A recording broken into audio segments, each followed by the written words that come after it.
মদিনার রওজা জিয়ারত করে যে শান্তি পাইছি, মুজাদ্দেদ আল পেছানে জিয়ারত করে একই শান্তি পাইছি।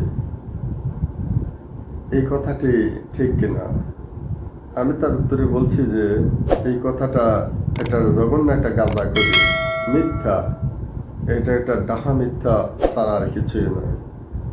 মদিনার রওজাতে যে শান্তি পাওয়া যায়, মুজাদ্দেদ আল পেছানির রওজা বা কবর, তারা যে রওজা বলে, কবরে ওই রকম জিয়ারত করলে শান্তি পাওয়ার প্রশ্ন ওঠে না। কারণ রাসূলুল্লাহ সাল্লাল্লাহু আলাইহি ওয়াসাল্লাম হলেন আমাদের জীবনের সব, আমাদের জীবনের সকল ক্ষেত্রে রাসূলুল্লাহ সাল্লাল্লাহু আলাইহি সাল্লামকে অনুসরণ করতে হবে।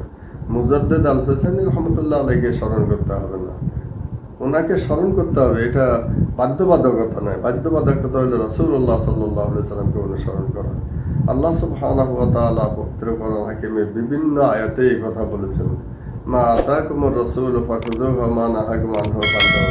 আল্লাহ তো বলে নাই যে মুজাদ্দেদ আল পেছানিকেও তোমরা অনুসরণ করো, বলছে রাসূলকে অনুসরণ করতে, রাসূল যা দিয়েছে তা মান্য করতে। সুতরাং কে কি বলেছে সেই দিকে লক্ষ্য না করে আপনারা আল্লাহ সুবহানাহু ওয়া তাআলা কোরআনে কি বলেছেন, রাসূলুল্লাহ সাল্লাল্লাহু আলাইহি সাল্লাম সুন্নাহয় কি বলেছেন তার উপরে আমল করতে থাকেন। আর মদিনার সাথে মুজাদ্দেদ আল পেছানির মাজারকে কোনোভাবে মিলানো এটা বুদ্ধি, যুক্তি, ঈমান, এটা ঈমানের পক্ষের কোনো কথা না। এটা একদম ঈমান হারা ব্যক্তিদের কথাই, যারা কবর পূজা করে, যারা শিরক বিদআত করে।